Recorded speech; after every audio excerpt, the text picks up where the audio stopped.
The great crystal towers of Dominax reached toward the purple sky. Inside the tallest tower, the Hegemony Council sat around a floating table made of pure energy.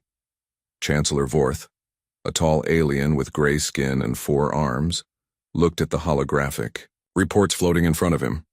"Next item," he said in a bored voice. "Sector 7749 Delta, the human worlds." The other council members barely looked up. Humans were not interesting. They were weak. They had only 3 small colonies and a few mining stations. Their ships were old and slow. Most aliens in the galaxy thought of humans as easy targets. Captain Wu Jin guided his cargo ship New Sol through the darkness of space. The ship's hull had black marks from laser burns. Pirates had attacked him again near Jupiter. They took most of his medical supplies that were meant for the Mars colony. "Stupid humans," the pirate leader had laughed. "You people are so weak. No wonder everyone picks on you." Wu Jin said nothing. He just watched them take 80% of his cargo. The sick people on Mars would have to wait longer for their medicine. This happened all the time to human ships. Back on Earth, Lieutenant, Hana sat in front of dozens of computer screens in the defense center. The numbers made her sad. Humanity had only 47 patrol ships in total. 3 space stations protected Earth. The biggest human warship was the old battlecruiser Incheon. Even that ship would be considered small by other alien races. How are we supposed to protect 12 billion people with this? Hana asked herself. Admiral Sangwoo appeared on the main screen. He was calling from Luna Base on Earth's moon. His face looked tired and worried. Behind him, other officers worked at their stations. "Citizens of Earth," Admiral Sangwoo began. "I have bad news. The Hegemony wants more tribute from us. They want our rare metals. They want our medical research data. And now they want 50,000 of our people to work in their labor camps." The Earth Assembly meeting erupted in angry shouts. Representative Yuna from the Titan colony stood up. Her face was red with anger. "We cannot keep giving them everything they want," she shouted. "Our people are dying in their work camps. When will this end?" Admiral Sangwoo held up his hand for quiet. "I understand your anger, but we must face reality. Our entire fleet could not defeat even one of their big warships. If we fight them, they will destroy every human world." The room fell silent. Everyone knew he was right. The Hegemony had thousands of massive ships. Each one had enough firepower to burn entire planets. Humans had nothing that could stop them. "We must be patient," Admiral Sangwoo continued. "We must survive. Maybe someday we will be strong enough to stand up to them." After the meeting ended, Captain Wu Jin sent a coded message to an empty part of the asteroid belt. To anyone watching, it looked like random static. But the message was simple. Package delivery interrupted again. The customers are getting impatient. Far away in space, someone received that message. The Hegemony had ruled the galaxy for 300 years. They conquered weak races and made them slaves. They took whatever they wanted from any world. No one could stop them because their fleets were too powerful. Humans had been paying tribute for 60 years. Every month they gave the Hegemony metals, food, technology, and people. The aliens treated humans like pets that sometimes gave them useful things. "The humans are pathetic," Chancellor Vorth told his advisors. "They have no real weapons. Their ships are barely spaceworthy. They should be grateful we let them live at all." His military advisor, General Krex, nodded. "My lord, our intelligence reports confirm they have no hidden fleets, no secret weapons. What you see is all they have." "Good," Chancellor Vorth said. "Keep monitoring them. If they ever become a threat, we will crush them completely." On Earth, families said goodbye to their sons and daughters who were being taken to Hegemony work camps. Many of these people would never come home. The aliens worked them until they died. Captain Wu Jin watched another group of young humans board a Hegemony transport ship. His hands made fists, but he could do nothing. If humans tried to fight, the aliens would kill everyone on Earth. Someday, he whispered to himself. Someday this will end. He did not know how right he was. Deep in the asteroid belt, automated systems recorded his message. Computers that had waited decades for the right signal began to wake up. Hidden facilities, started drawing power from sources that should not exist. The masquerade was almost over. Lieutenant Hanna looked at her screens one more time before going home. The numbers had not changed. 47 ships, 3 space stations, 1 aging battlecruiser. Against the might of the hegemony, humans had nothing, or so it seemed. In the deepest vaults beneath the moon's surface, Dr. Insu looked at very different numbers. Numbers that would terrify the hegemony if they knew they existed. Numbers that represented humanity's greatest secret. But that secret would have to wait. The time was not yet right. Chancellor Vorth closed the human file and moved on to other business. In his mind, humans were just another weak race paying tribute. They would never be anything more. He had no idea that somewhere in the darkness of space, ships larger than anything he could imagine were beginning to stir. Ships that had waited patiently for 60 years. Ships that belonged to humanity. The galaxy thought it knew what humans were capable of. The galaxy was very, very wrong. Admiral Sangwoo finished his reports and prepared to go to sleep. Tomorrow would bring more demands from the hegemony, more tribute to pay, more people to send away. But tonight, he allowed himself a small smile. Because he knew something the rest of humanity did not know. Something the hegemony definitely did not know.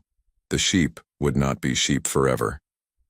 Captain Wu Jin docked his damaged ship at Earth Station Alpha. The workers who unloaded his reduced cargo shook their heads sadly. Another successful raid by aliens. Another reminder of human weakness. But Wu Jin knew the truth. Every successful raid was carefully allowed to happen. Every show of human weakness was deliberate. Every tribute paid was part of a longer plan. Soon, very soon, the hegemony would learn why it was dangerous to mistake patience for weakness. They would learn why it was foolish to confuse mercy with cowardice. They would learn what humanity was really capable of when the mask finally came off. The greatest magic trick in galactic history was almost complete.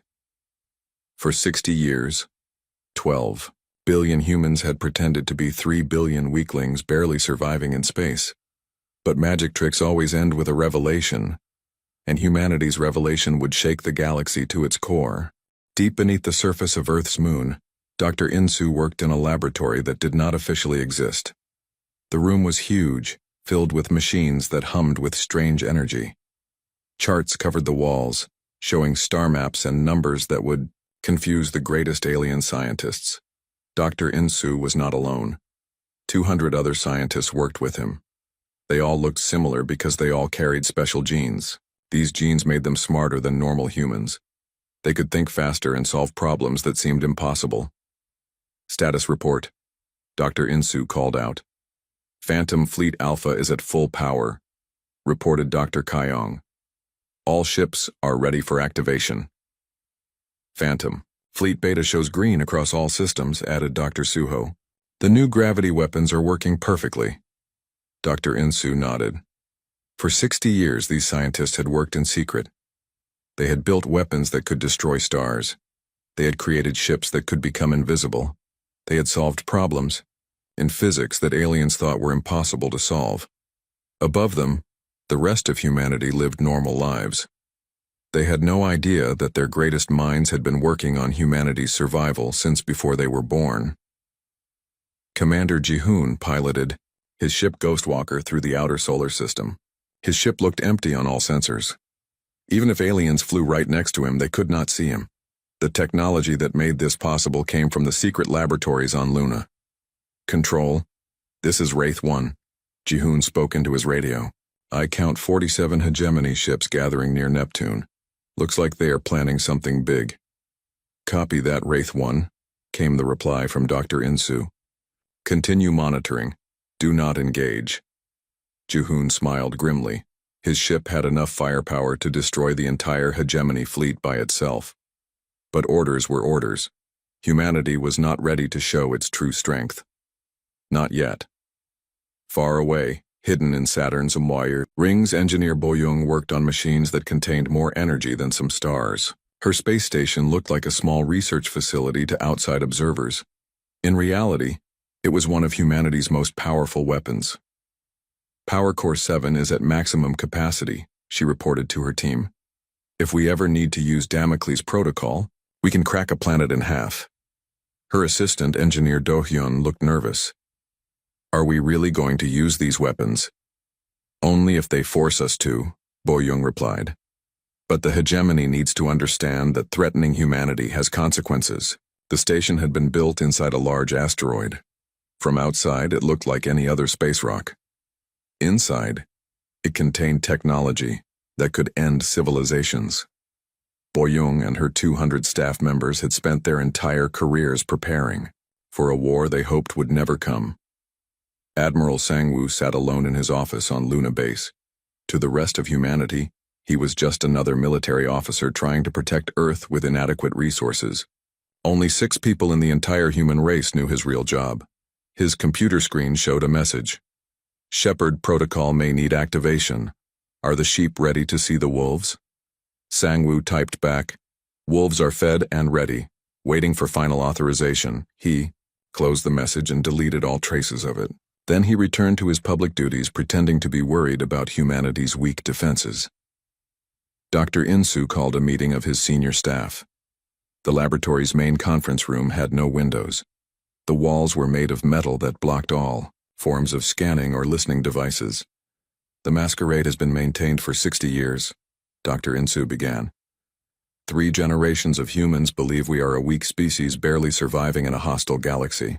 They do not know that Project Prometheus succeeded beyond our wildest dreams. Dr. Kyung raised her hand. Sir, the psychological stress on our people is getting worse. They feel helpless. Some are talking about surrender. That is exactly what we want the galaxy to think, Dr. Insu replied. If our own people believe we are weak, then our acting is perfect. The hegemony's spies see exactly what we want them to see. Dr. Suho looked uncomfortable. But sir, we are lying to 12 billion people. Our own children do not know the truth about human capabilities.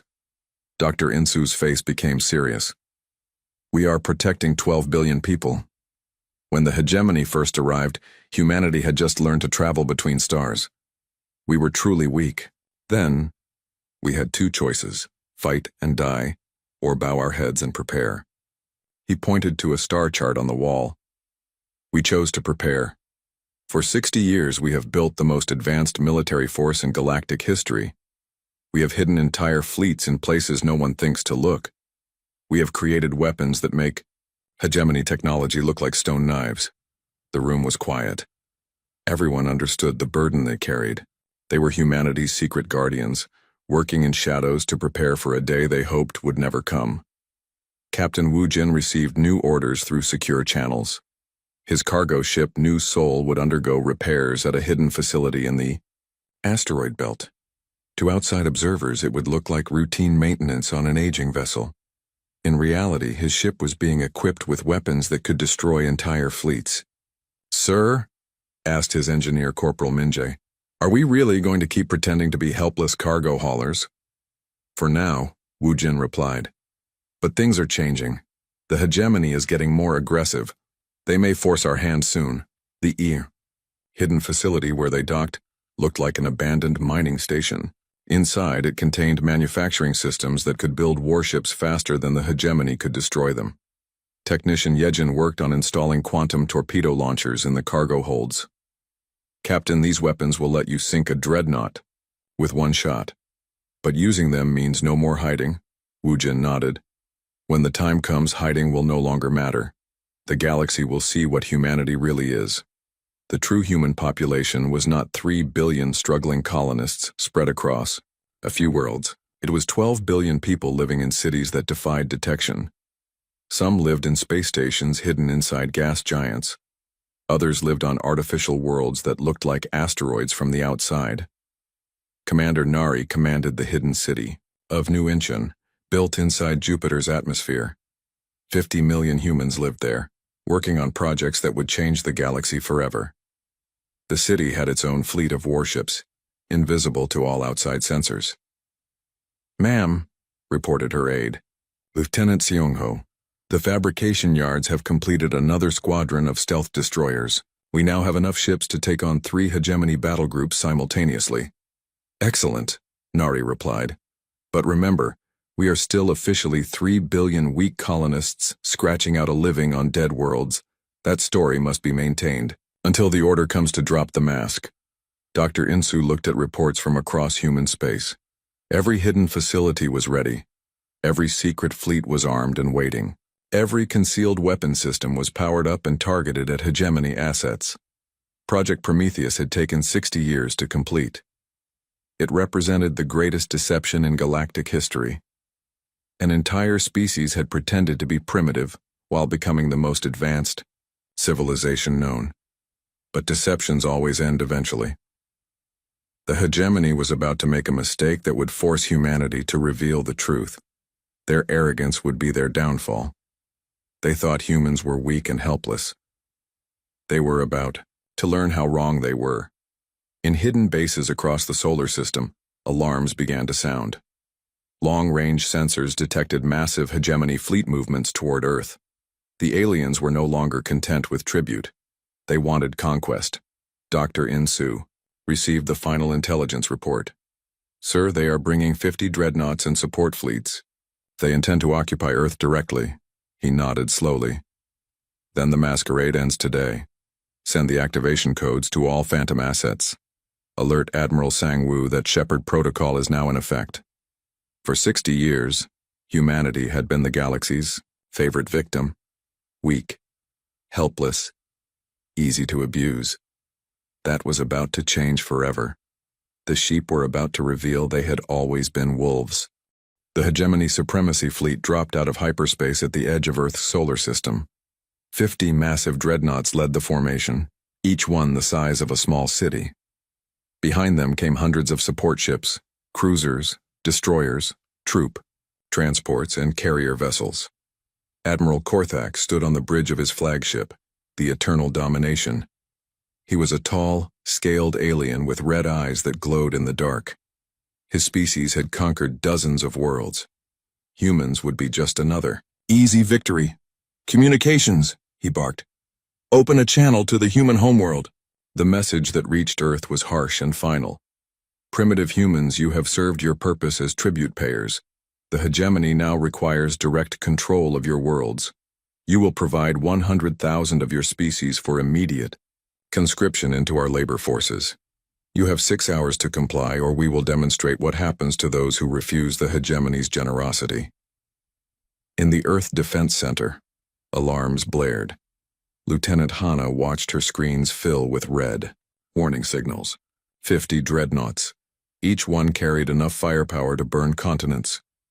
Sir, she reported to Admiral Sangwoo, they are not asking for tribute this time.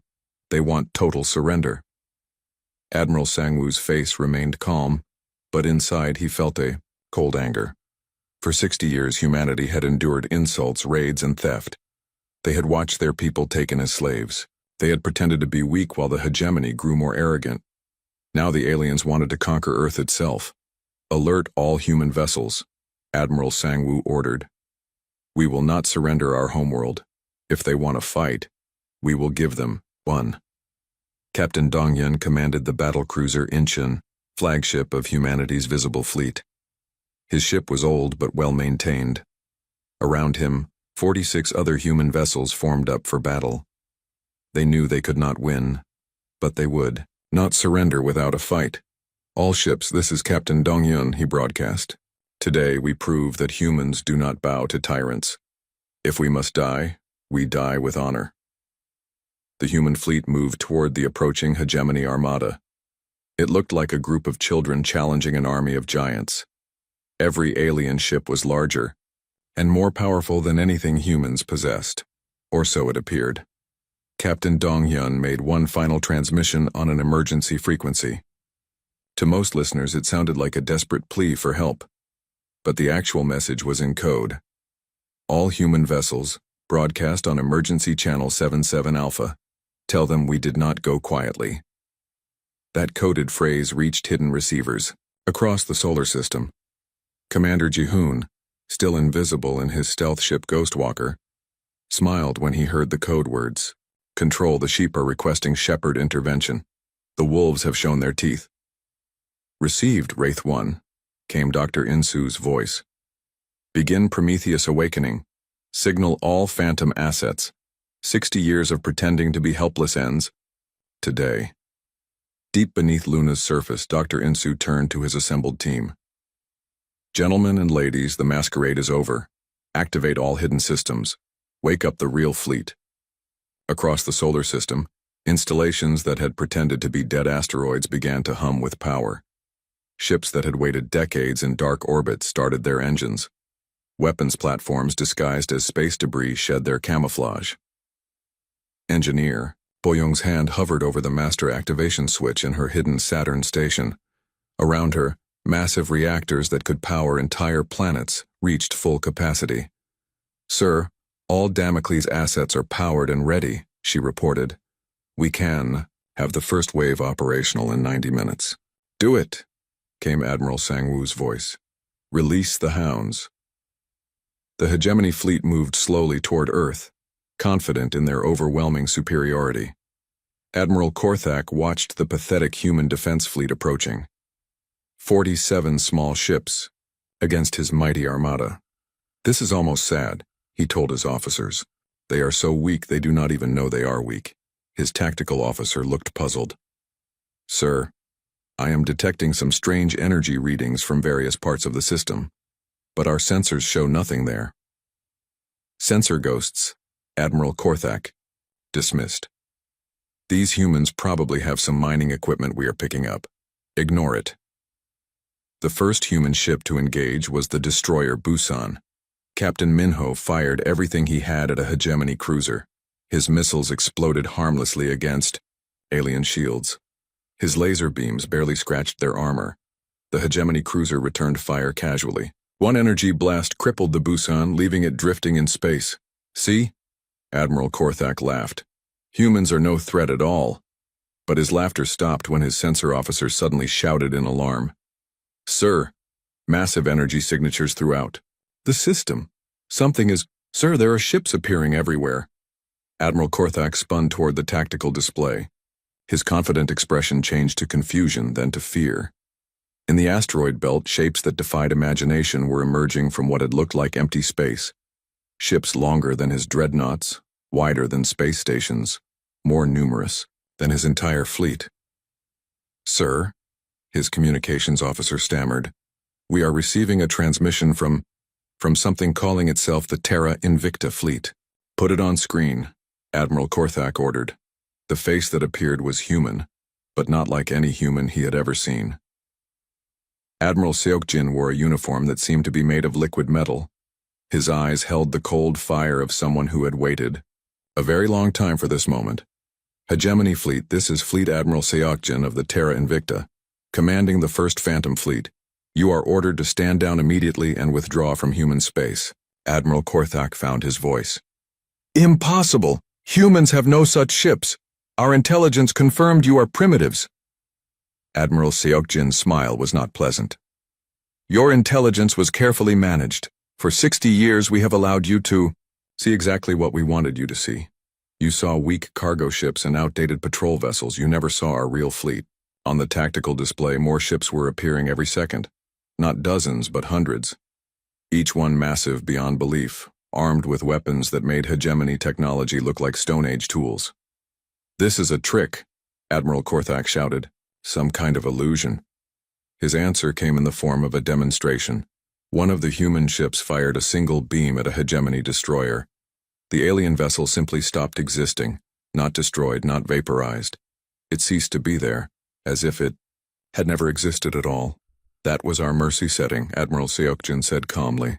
Withdraw now or discover what our weapons do when we are not being merciful. Admiral Korthak looked at his tactical display in growing horror.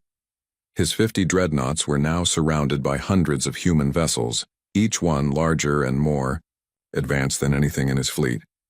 Ships that had been hiding in plain sight for decades were revealing themselves all across the system. How? He whispered. How is this possible? We learned from our first contact with the hegemony, Admiral Seokjin replied. We learned that in this galaxy, Showing strength invites immediate attack. So we chose to appear weak while we prepared. Every raid on our cargo ships was allowed to succeed. Every demand for tribute was carefully calculated to maintain the illusion. Every insult and humiliation served our greater purpose. Another human ship fired, and another hegemony vessel vanished from existence. Then another, and another. "Stop," Admiral Korthak begged. "We surrender, we withdraw." "Too late," Admiral Seokjin said coldly. "You came here to conquer our homeworld. You came here to enslave our people. The time for mercy ended when you entered our system with hostile intent." Captain Dongyun, watching from his damaged battlecruiser, could hardly believe what he was seeing. The human fleet that was revealing itself around him was beyond anything he could have imagined. Ships that could have been cities, weapons that rewrote the laws of physics, technology that made the hegemony look like children playing with toys. "Sir," his communications officer called out, "we are receiving orders from Admiral Seokjin. All visible fleet vessels are to withdraw to safe distance. The Phantom Fleet will handle the engagement." As the old human ships pulled back, the new, human fleet moved forward. The Battle of Earth was about to begin, but it would not be the slaughter the hegemony had expected. It would be a demonstration of what happened when you awakened sleeping giants. The galaxy was about to learn that humanity's greatest strength was not their courage or their determination. It was their patience and their ability to plan centuries ahead while their enemies saw only the present moment. Admiral Korthak's last transmission before his communications were cut was a desperate message to Hegemony Command. "Emergency. The Yao. Humans. They are not what we thought. They are not primitive. They have been lying to us for 60 years. Send reinforcements. Send everything." But it was too late for reinforcements. The masquerade was over. The real war was about to begin. Commander Taehyun emerged from the asteroid belt aboard the dreadnought Seoul's Fury. His ship was 3 times longer than the largest hegemony vessel and twice as wide. Behind him came 24 identical behemoths, their hulls gleaming with unknown metals that seemed to bend light around them. "Hegemony Fleet," Commander Taehyun broadcast, "you are ordered to stand down and withdraw from human space immediately. This is your final warning." Admiral Korthak stared at his tactical display in disbelief. The ships appearing around his fleet were impossible. Nothing that large should be able to move through space. Nothing that advanced should exist in this galaxy. "Sir," his sensor officer reported in a shaking voice, "I am reading massive signatures throughout the entire system. Ships are decloaking everywhere. Some of them are—" "Sir, these power readings cannot be correct." "Show me," Admiral Korthak demanded. The main screen displayed the solar system from above. Red dots marked hegemony positions. Blue dots showed human vessels. There were thousands of blue dots and more were appearing every second. "Impossible," Admiral Korthak whispered. "Where did they come from?" Captain Ji-yeon commanded the battleship Busan Lightning, part of what humans called the Second Hidden Fleet. As her 24 vessels shimmered into visibility around Jupiter, she opened fire with weapons that defied every known law of physics. The first shot hit a hegemony cruiser. The alien vessel's shields, designed to withstand planet-cracking bombardments, simply vanished. The ship's armor, strong enough to resist nuclear weapons, melted like ice in sunlight. In 3 seconds, a mighty warship became expanding gas and debris. "What kind of weapons are those?" Admiral Korthak screamed at his science officer. I do not know, sir. Our sensors cannot identify the energy type. It appears to manipulate matter at the quantum level." Dr. Insu observed the battle from his command center beneath Luna's surface. Around him, screens showed human fleets revealing themselves across the solar system. Project Prometheus was finally bearing fruit.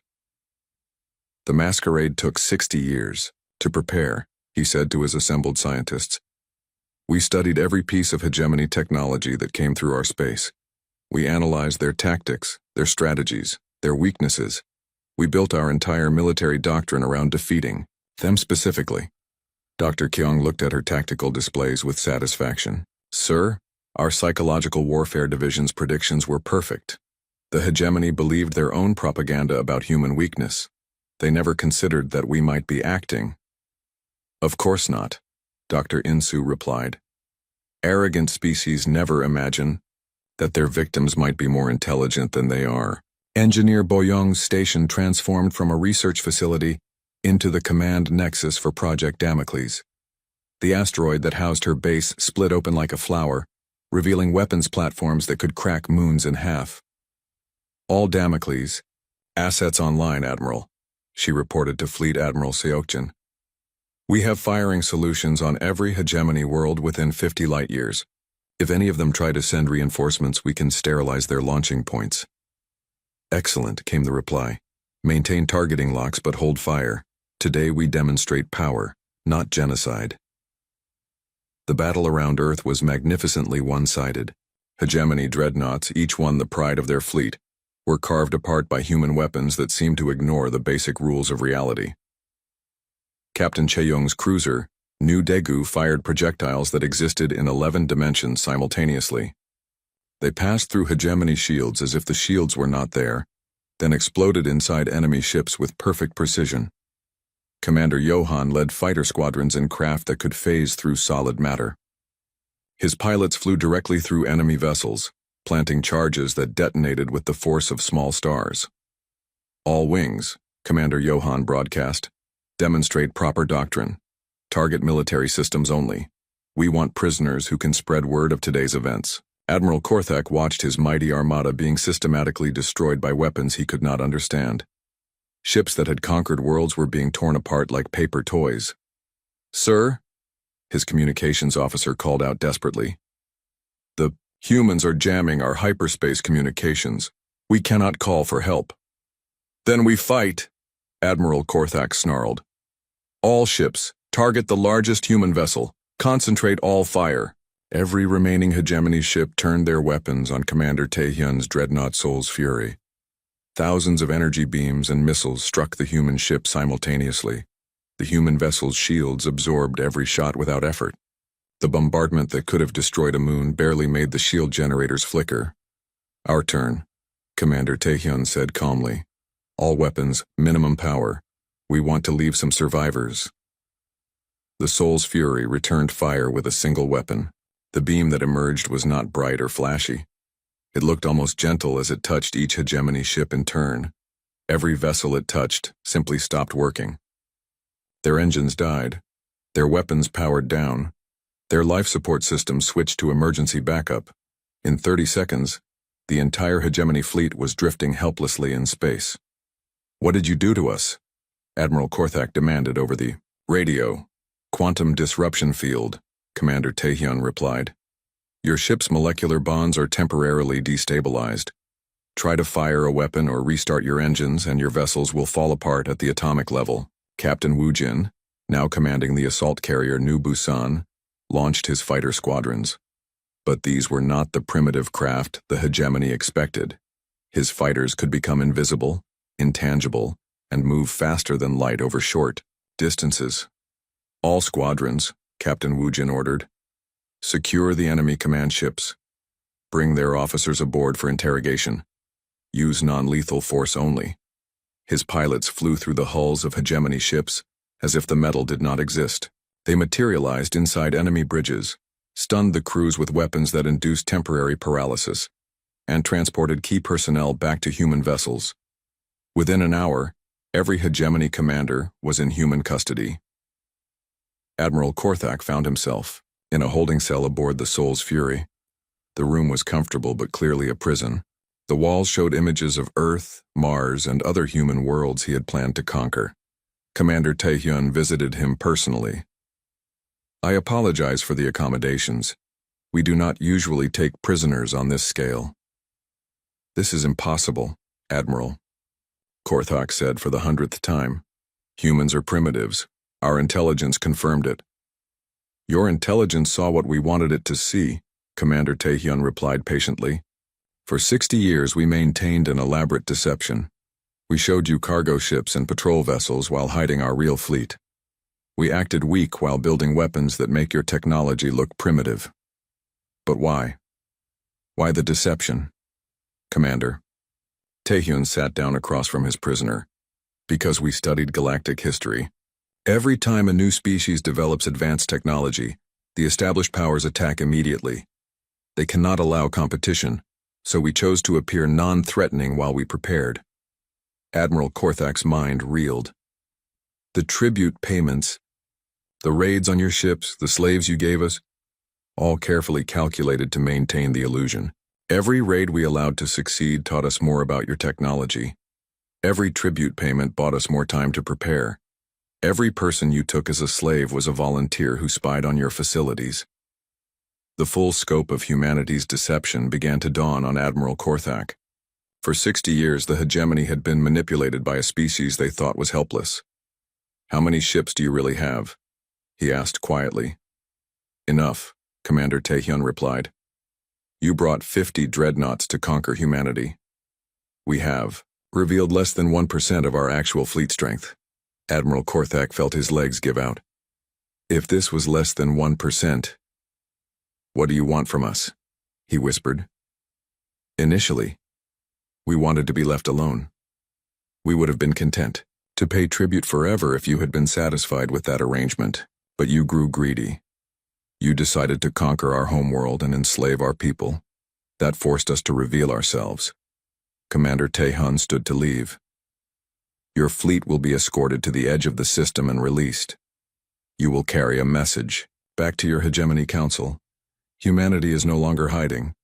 We are no longer pretending to be weak. Any species that threatens human space will face the consequences." As he reached the door, Admiral Korthak called out desperately, "What consequences?" Commander Taehyun paused. "You have seen our minimum response to invasion. You have not seen what we do to species that commit genocide." The door closed, leaving Admiral Korthak alone with his thoughts.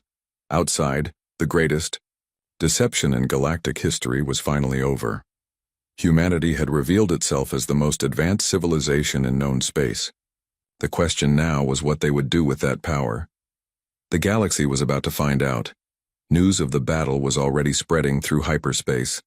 Within hours, every major power would know that the primitive humans had been hiding capabilities that dwarfed their own. The age of human weakness was over. The age of human strength had begun. News of the hegemony fleet's destruction spread across the galaxy faster than light itself. On hegemony worlds, panic spread as reports poured in through emergency channels. The species everyone had dismissed as barely spacefaring now commanded technology that made their greatest achievements look like children's toys. Admiral Korthak's surviving ships limped back to hegemony space, carrying impossible news. The recordings they brought showed human vessels that defied physics, weapons that ignored known science, and a fleet size that dwarfed anything in galactic history. On the capital world of Dominax, Chancellor Vorth called an emergency session of the Hegemony Council. The great crystal chamber filled with panicked alien officials as the battle recordings played on massive screens. "This cannot be real," General Krex protested. "Our intelligence networks confirmed that humans had fewer than 50 ships total. Your intelligence networks were fed lies for 60 years. Chancellor Vorth replied grimly. "We have been manipulated by a species we thought was primitive." Fleet Admiral Seokjin stood on the bridge of the Terra Invicta, humanity's new flagship. The ship was so large it had its own internal gravity generators. Around him, holographic displays showed the locations of every hegemony military base within 100 light-years. "Begin Phase 2, he ordered. "All Phantom fleets are authorized to commence liberation operations." Admiral Johann's first strike fleet appeared in the Kepler 438 system without warning. The hegemony military base there housed 50,000 human slaves taken over the past decade.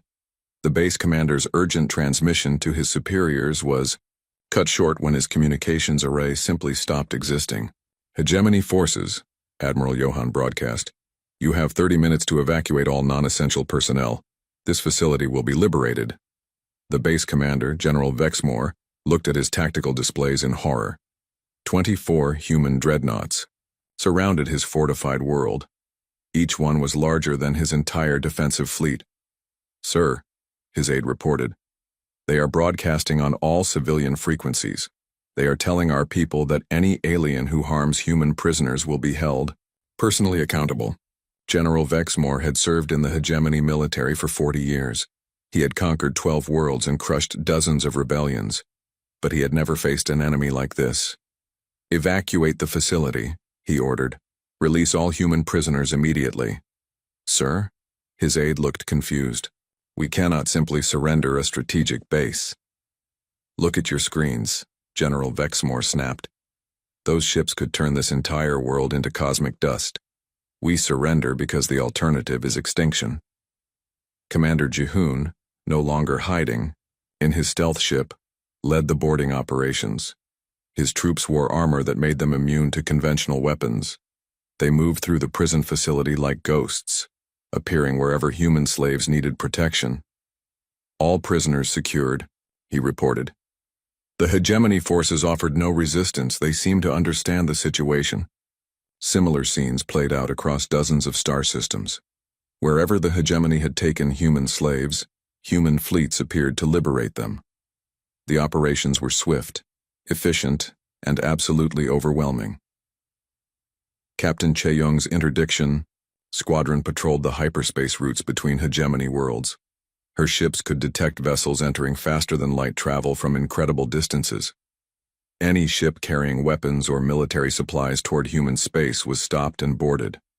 "Hegemony merchant vessel Prophet's Edge," she broadcast. "Cut your engines and prepare for inspection."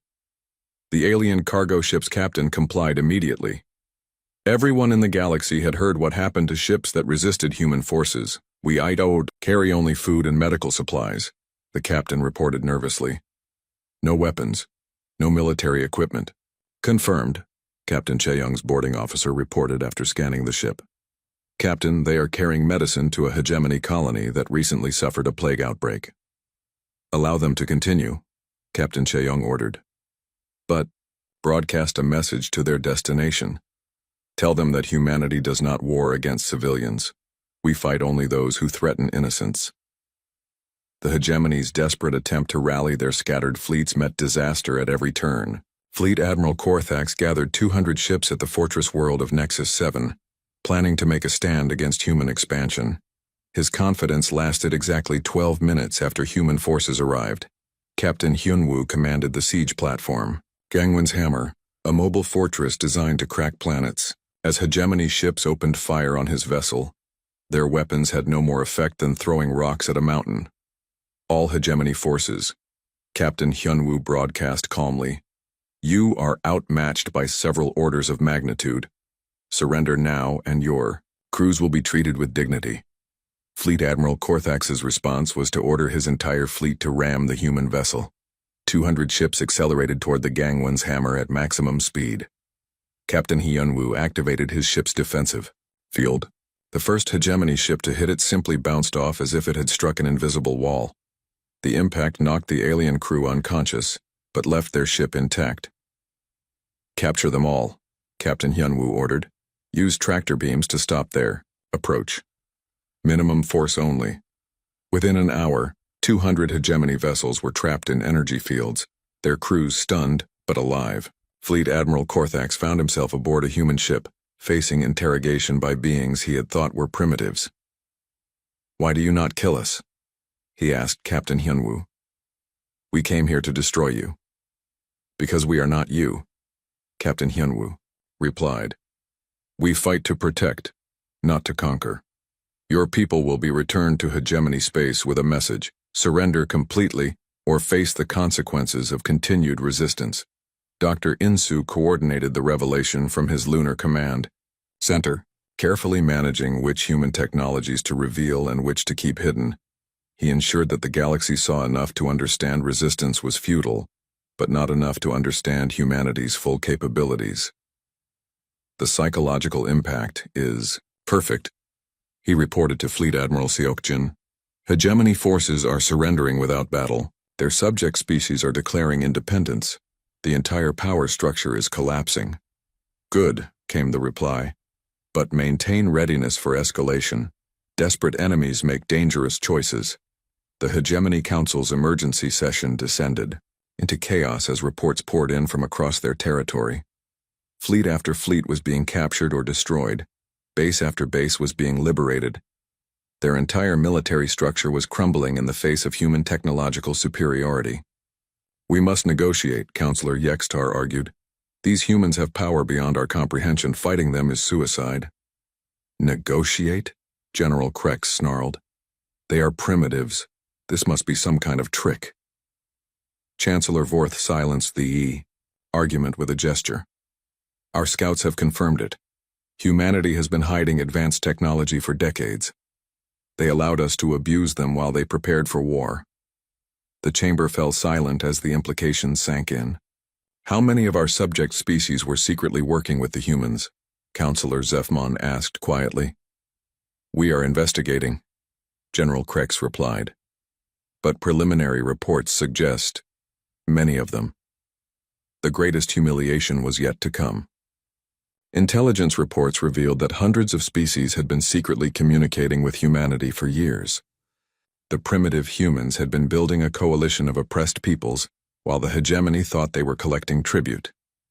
Captain Wu Jin, commanding the Liberation Fleet, received surrender offers from 12 hegemony worlds in a single day. The alien governments begged for mercy, promising to release all human prisoners and pay reparations. Tell them, Captain Wu Jin instructed his communications officer, that humanity accepts their surrender, but warn them that any species found guilty of war crimes will face justice. Commander Nari emerged from her hidden city inside Jupiter to take command of the 4th Phantom Fleet. Her 50 million-person city was now revealed as one of dozens of hidden human settlements. The galaxy discovered that humanity's population was not 3 billion, but over 12 billion. Sir, her aide Lieutenant Sung-ho reported, we have confirmation that 37 species have declared independence from the hegemony. They are requesting human protection. Grant it, Commander Nari ordered. Deploy protection fleets to their homeworlds. Any hegemony forces that attempt retaliation will face immediate intervention. The hunt was systematic and relentless. Every hegemony military asset was being tracked and neutralized. Every war criminal was being identified and marked for capture. Every oppressed species was being offered freedom under human protection. Fleet Admiral Seok Jin reviewed the strategic situation from his flagship. In less than a week, humanity had gone from appearing helpless to controlling half the galaxy's military assets. Admiral, his tactical officer reported, we have located the hegemony's ultimate weapon project. They have been building planet-killer devices in the Vega system. Send the 7th Fleet, Fleet Admiral Seok Jin ordered. Capture the weapons, but do not destroy them. They will serve as evidence when we put their leaders on trial. The galaxy watched in amazement as humanity revealed capability after capability. Ships that could become invisible. Weapons that manipulated gravity itself. Manufacturing systems that could build fleets faster than they could be destroyed. But perhaps the most terrifying discovery was humanity's restraint. Despite pause 3 months after the Battle of Earth, Fleet Admiral Seok Jin stood on the bridge of the super dreadnought Unified Korea as it orbited the former hegemony capital world of Dominax. The surrender ceremony was being broadcast across the galaxy, reaching billions of beings who had lived under hegemony rule for generations. The ship itself was a marvel that defied comprehension, large enough to house a city, armed with weapons that could reshape star systems, powered by technology that seemed like magic to most galactic civilizations.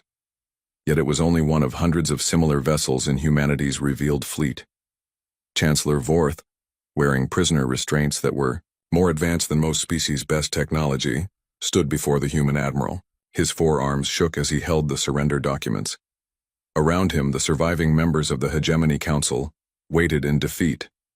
Read the terms aloud, Fleet Admiral Seok Jin ordered. His voice was calm, but carried the weight of absolute authority.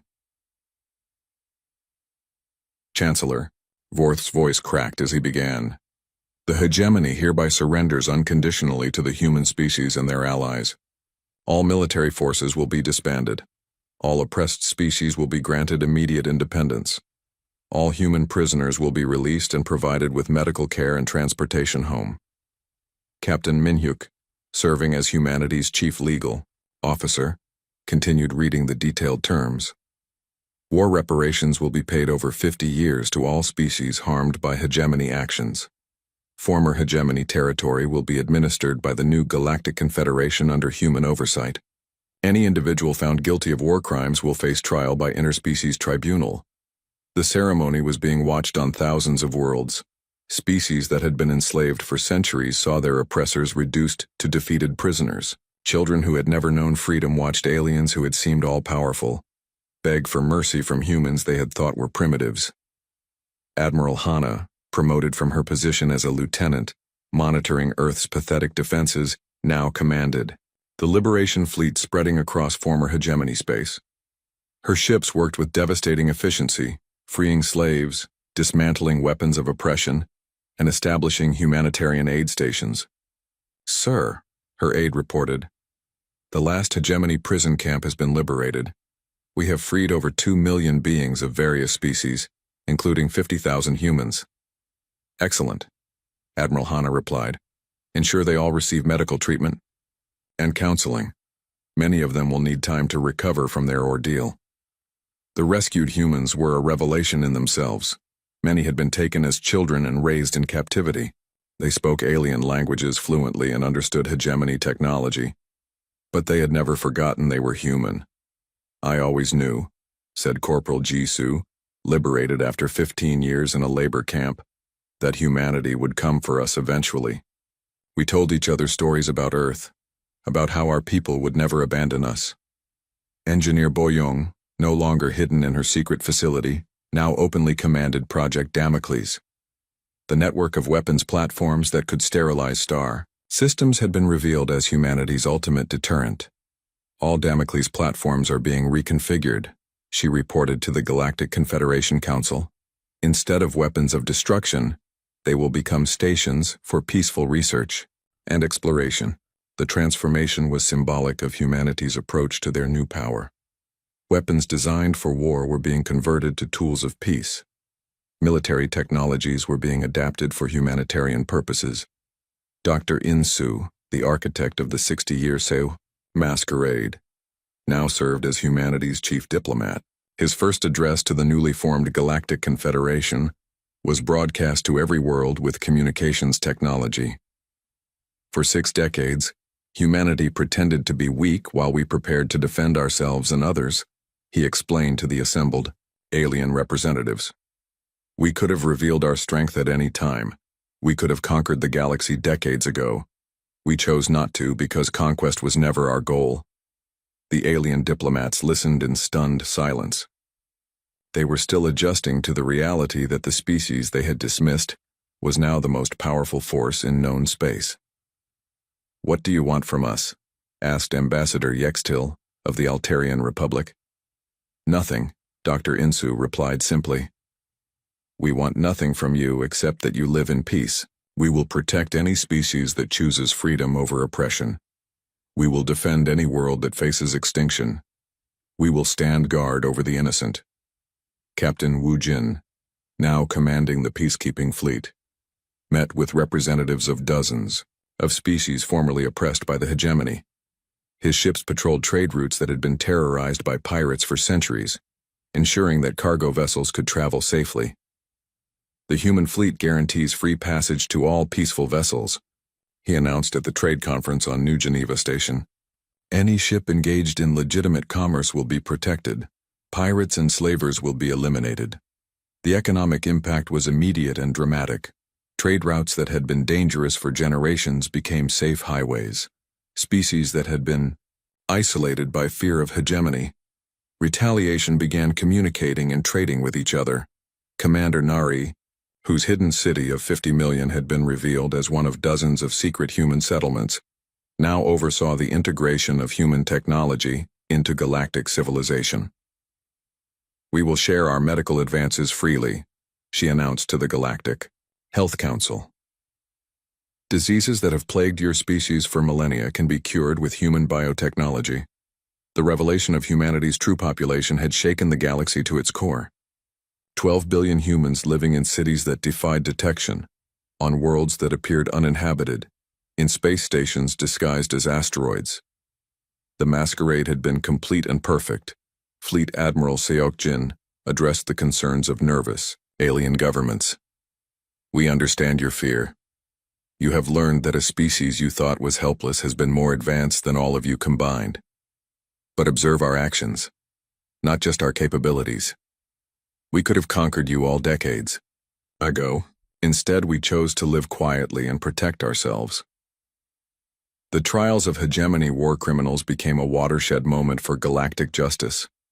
For the first time in history, beings who had committed genocide faced consequences for their actions. Judge, Advocate Captain Hyunwoo presided over the tribunals. These proceedings are not about revenge, he explained to the assembled court. They are about establishing that might does not make right, that superior technology does not grant the right to oppress others. Chancellor Vorth himself faced charges for the deaths of billions of beings across dozens of species. His defense was simple. We were the dominant power. It was our right to rule. No being has the right to murder children, Captain Hyunwoo replied. No species has the right to commit genocide. Power without moral limits is not civilization. It is barbarism. The sentences were firm but not vindictive.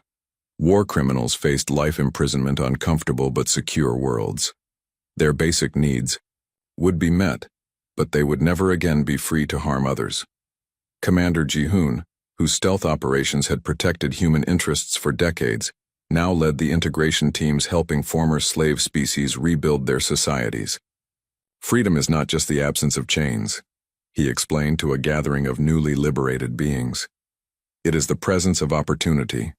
We will help you build schools, hospitals, and industries, but your worlds will remain yours to govern. The most touching moment of the transition came when the first group of human children born in the hidden cities visited Earth openly. These children had been raised knowing humanity's true capabilities, but they had never seen their species' homeworld. Lieutenant Sung-ho, himself born in the hidden city inside Jupiter, walked on Earth's surface for the first time in his life. It is beautiful, he said simply. I understand now why our ancestors chose to protect this world rather than abandon it. The galaxy's response to human revelation varied widely. Some species offered immediate alliance. Others retreated into isolation, afraid of beings who could destroy them effortlessly but chose not to. The Zephyrian ambassador Telvak spoke for many when he addressed the human leadership. We have learned that you could have destroyed us all, at any time over the past 60 years. The fact that you did not makes you more trustworthy than any species we have ever encountered. Fleet Admiral Seok-jin's final address to the galaxy was broadcast from Earth itself, showing the blue world that had been humanity's secret heart throughout their long masquerade. We return to our home not as conquerors, but as guardians who have completed their watch, he said. The galaxy is now protected by those who choose protection over domination. Any species that threatens the innocent will face humanity's wrath. Any species that chooses peace will find us the most reliable of friends. As the broadcast ended, the massive human fleets began their journey back to the outer rim, not in retreat, but in the confidence that their mere existence would prevent future genocides. Captain Dongyun, whose desperate last stand with humanity's pathetic fleet had begun the revelation, now commanded one of the new peacekeeping stations. We showed them our courage first, he reflected. That made our strength more meaningful. The final scene showed Dr. Insu decommissioning the last of the masquerade protocols. Banks of computers that had maintained false ID